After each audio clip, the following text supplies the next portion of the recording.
simplement venu aujourd'hui à Crans-Montana. Nous l'avons accompagné avec mon collègue Ganzer.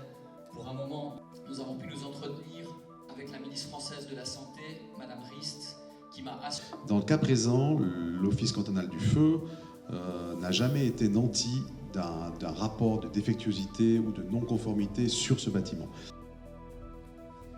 Nous sommes face à un drame et un bilan de blessés ont été transférés ou vont l'être tout prochainement. Ce bâtiment est équipé d'une sortie de secours, il n'y a pas qu'une seule porte, même si au moment de l'incendie, il semblerait que la plupart des gens soient sortis par l'entrée principale, mais ce bâtiment, ce lieu public, était évidemment équipé d'une sortie de secours. Général de l'hôpital du Valais, le professeur Éric Beaumont.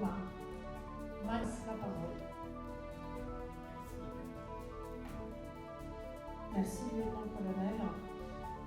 La mousse acoustique que vous mentionnez, l'enquête porte effectivement sur la pose de cette mousse, sur tous les éléments qui vont autour de cette mousse. L'enquête déterminera ou non, dans la mesure du possible, elle le déterminera si cette mousse est conforme, si elle est à l'origine ou pas.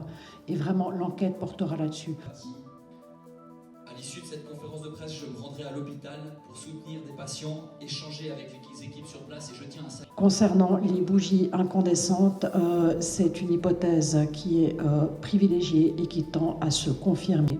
Sur les bougies incandescentes ou les feux de Bengale, ce sont des bougies d'anniversaire que vous pouvez acheter dans un commerce.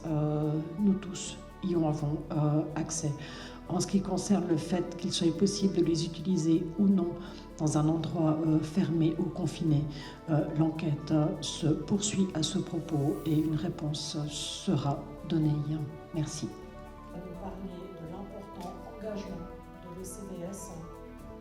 Concernant le nombre exact de personnes présentes, ce n'est pas possible en l'état de vous répondre. Je vais être transparente avec vous, je ne sais même pas s'il sera possible d'avoir une réponse exacte à l'issue de l'enquête. Pensez aux familles des victimes, aux familles des blessés.